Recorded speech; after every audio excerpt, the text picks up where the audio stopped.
Panorama group, जो सोचता है वो करता है। नमस्कार, आप देख रहे हैं न्यूज हाट। मैं हूं आपके साथ रितेश शर्मा।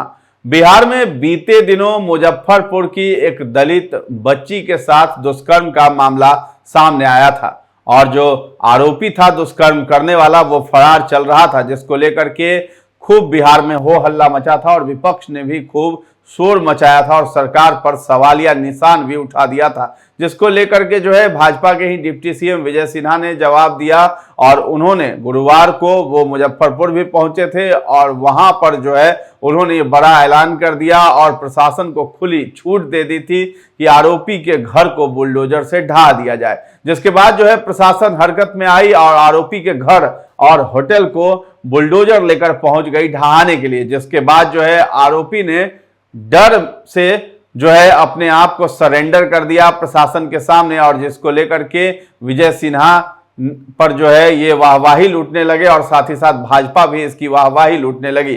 तो भाजपा की तरफ से ये कहा जाने लगा कि डबल इंजन की सरकार है, भाजपा की यहाँ पे सरकार है, इसी वजह से आरोपी जो है वो उन्होंने सरेंडर कर दिया है। तो आरोपी यहाँ पर बचने वाले नहीं है। अब इसको लेकर के भाजपा के ही मंत्री हैं अनुसूचित जाति जनजाति के जनक चमार, उन्होंने भी बड़ा बयान दे दिया है। तेजस्वी यादव पर हमला बोला है, साथ ही साथ महागठबंधन पर भी हमला बोल दिया है। उन्होंने कहा है कि महागठबंधन ही जो है सह देता है ऐसे आरोपियों को, दुष्कर्मियों के को, तभी जो है वो दुष्कर्मी जो है छिपा हुआ था, बचा हुआ था, लेकिन हमारी सरकार में किसी को बख्शा नहीं जाएगा और यही कारण है कि बुलडोजर से उसके घर को ढा दिया गया जो दुष्कर्मी था, इसी वजह से उसने सरेंडर कर दिया है। साथ ही साथ तेजस्वी यादव पर बड़ा हमला बोल दिया है और आरक्षण विरोधी भी तेजस्वी यादव और लालू यादव को करार दे दिया है। तो क्या कुछ कहते हुए नजर आ रहे हैं जनक चमार, आप भी सुनिए।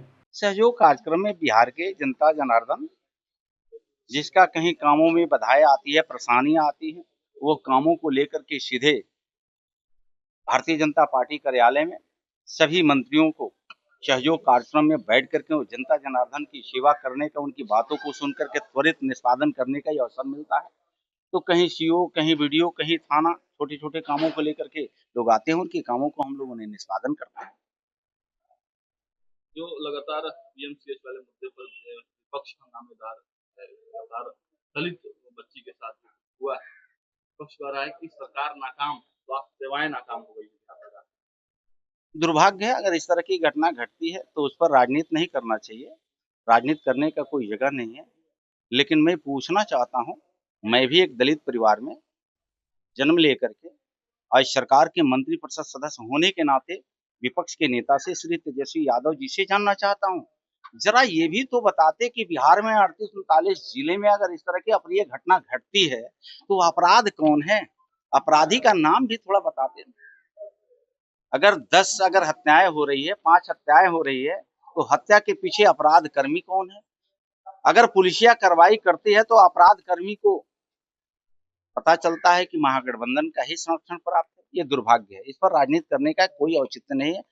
कहीं इस तरह की अगर घटना घटती है तो त्वरित एनडीए की सरकार में पुलिस महकमे कार्रवाई करती है, एफआईआर होता है और पुलिसिया कार्रवाई करने के साथ साथ आपने देखा होगा कि जो भी अपराधी है उसके घर पर बुलडोजर भी चलाया जा रहा है।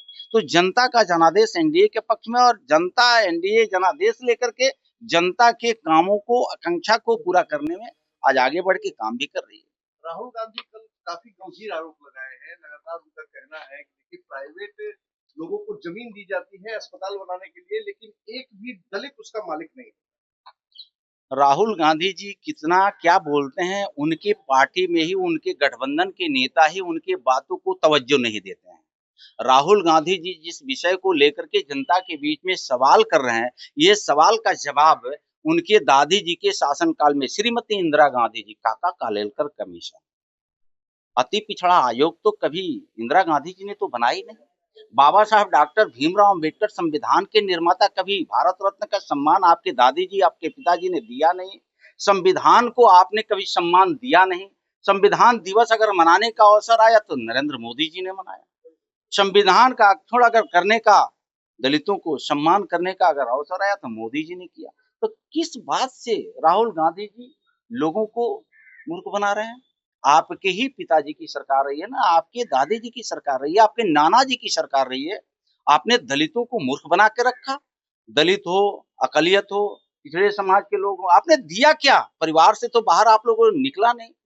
जमीन के नीचे घोटाला, जमीन के ऊपर घोटाला, आसमान में घोटाला, कौन से घोटाला नहीं हुआ? अगर राहुल गांधी जी अपने ही नेताओं से ज्ञानवर्धन करा लेते तो उनका जवाब स्वतः मिल जाता। लेकिन अब बिहार के या देश की जनता को, भोली भाली जनता को झांसे में रख करके सत्ता में वापस आना चाहते हैं, तो बिहार की जनता अब झांसे में किसी को आने वाली नहीं है।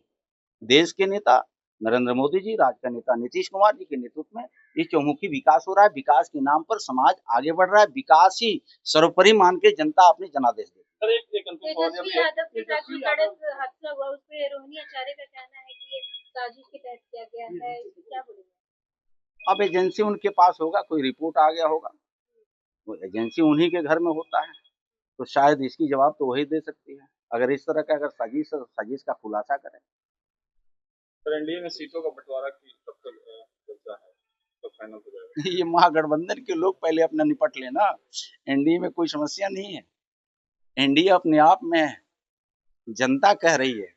एनडीए के पीछे क्यों पड़े हुए महागठबंधन के नेता? एनडीए का जनता कह रही है 2025, 225, फिर से एनडीए, फिर से नीतीश। ये कहाँ सवाल कोई होता है? मैंने तो पहले बोला कि अभी विरोधी दल का नेता अगर विधानसभा में बनना होता है तो खुद को बनते हैं। कोई नुनिया तुरहा बीन निषाद का बेटा को बनने नहीं देते हैं, वो बेटा आरक्षण पे बोलते हैं। विधान परिषद में अगर विरोधी दल का नेता बनना होता है, वहाँ कोई दलित का बेटा नहीं बनता है, बेटी नहीं बनती, अति पिछड़ा का बेटा बेटी लोग नहीं बनने देते हैं। वहाँ इनकी माता जी बनती है, श्रीमती राबड़ी जी बनती है। ये लोग आरक्षण पे पाठ पढ़ाते हैं। एनडीए के सरकार में ही गरीबों, दलितों, शोषितों, अकलियतों का सम्मान मिलता है। संविधान के प्रदत्त अधिकार को गरीबों के बीच में अगर देता है तो एनडीए शासन में मिलता है। श्री तेजस्वी यादव जी, आपके पिताजी आरक्षण विरोधी रहे, आपकी माताजी आरक्षण विरोधी रहे। आप तो परिवारवाद के, वंशवाद के निकले हुए बेटा हैं। आप आरक्षण पर बोलने का कोई हक है क्या श्री तेजस्वी यादव जी? ये बिहार की जनता जान चुकी है।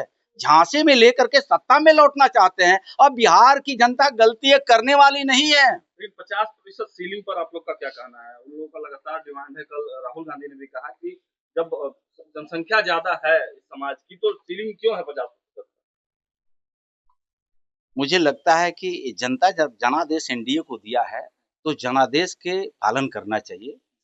जिस तरह से बेचैन, व्याकुल श्री तेजस्वी जी हो करके सत्ता को बदनाम करके सत्ता में वापस आना चाहते हैं, संभव नहीं है। आप लोगों का क्या सोच है? भाजपा क्या चाहती है? मैंने तो कहा, सीलिंग टूटना चाहिए। मैंने तो कहा जनता जनादेश एनडीए के पक्ष में दिया है।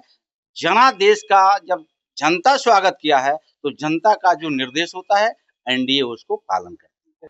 तो आपने सुना किस तरीके से जनक चमार ने तेजस्वी यादव पर हमला बोला है, और भाजपा की सरकार को लेकर के उन्होंने कहा है कि भाजपा की सरकार यहां पर है और नीतीश कुमार के साथ अलायंस है, तभी जाकर के यहाँ पे अपराध में कमी आई है। नहीं तो तेजस्वी और लालू यादव के सरकार में बिहार में अपराधियों का बोलबाला रहता था, और अभी भी महागठबंधन के ही लोग जो हैं अपराधियों को सह दे रहे हैं, इसी वजह से वो बच भी जा रहे हैं। तो फिलहाल इस खबर में इतना ही है। न्यूज हाट के साथ बने रहें, और अभी तक हमारे चैनल को आपने सब्सक्राइब नहीं किया है तो जरूर कर लें। साथ ही साथ हमारा फेसबुक पेज है, उसे भी लाइक और फॉलो कर लें। धन्यवाद।